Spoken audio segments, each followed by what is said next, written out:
મિત્રો સાંજની વેળાનું આપણે જમવાનું થઈ ગયું છે અને બાળકો પણ ફરીને આવી ગયા છે, એટલે એમને જમવાનું અમે પીરસી દઈએ અને જમાડી લઈએ, પછી નીકળી જઈએ પાછા.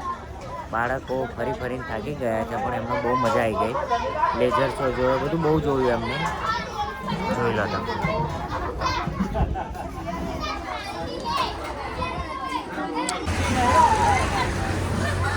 ખાવામાં તો કરીને ખીચડી બનાવી છે બેસ્ટ. ભાવ પણ મજા આવશે ખાવાની. તો જોઈએ એમનો રિવ્યુ શું આવે તમને બતાવીશું. બાકી અમે તો જમે જો અમારા ટાકો.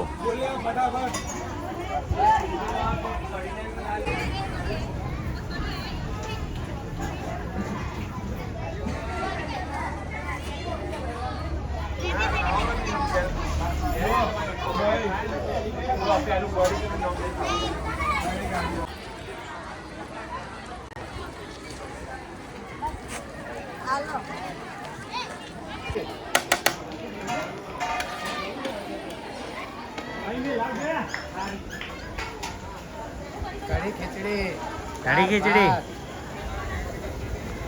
જીરા રાઈસ, દાલ કઢી ખીચડી, જીરા રાઈસ, પૂરી, દાલ ફ્રાય.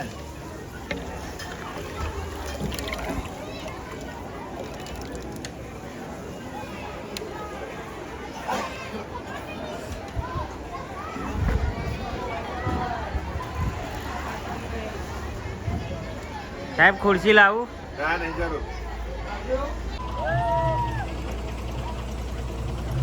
મિત્રો છોકરાને બેહાડી દીધો જમણી પરવારી. હવે નીકળીએ છીએ ઘેર જવા માટે. લગભગ રાતે 1 વાગ્યાની આજુબાજુ પહોંચીશું. તો બન્યા રહો બ્લોગમાં, તમને બતાવીશું છેલ્લે વિદાય અમારી. જય માતાજી.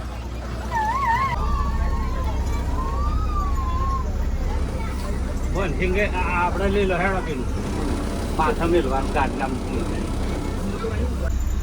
મામા લાઇટિંગ જેવું મામા, આ લાઇટિંગ જેવું જોરદાર. તો ત્યાં જોયું હોત તો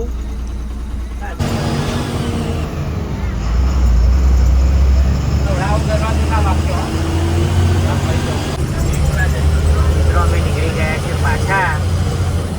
સ્ટેચ્યુ ઓફ યુનિટીનો આ નજારો જુઓ. લગભગ 8ની આજુબાજુ વાગ્યા છે. જો 8 વાગ્યાનો નજારો જોવા ખાલી. એટલું બધું લાઇટિંગ મારેલું ત્યારે જોવાની મજા જ કંઈક અલગ છે. જો આ છે બસ સ્ટેન્ડ કે જ્યાંથી ફ્રીમાં બસમાં બેસીને જવાનું હોય છે સ્ટેચ્યુએ. તમને આખો એરિયા સ્ટેચ્યુનો ફ્રીમાં જ બસ લઈ જાય છે. જો બસો પડી છે, 1 રૂપિયો ભાડું આપવાનું હતું.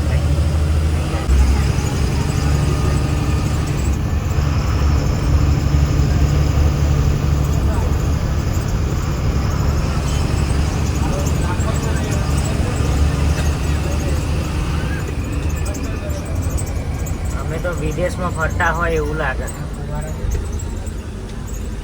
આ જોવો ખાલી નજારો જોવો તમે. આ ફુવારા જોવો, લાઇટિંગ જોવો.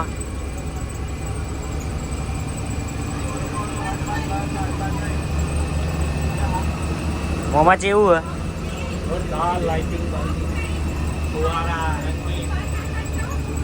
લાલભાઈ જેવું હે ખતરનાક લાઈટો માટે.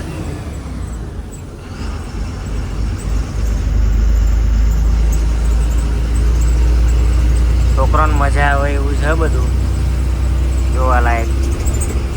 છોકરો બેટાથી મને બહાર આવવાનો નીકળી જાઓ.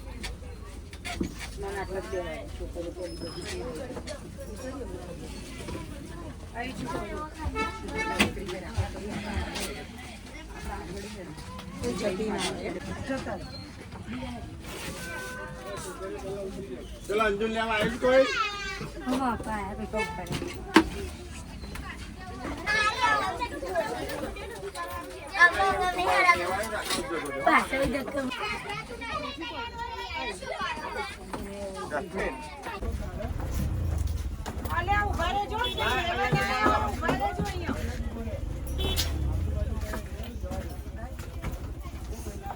તારા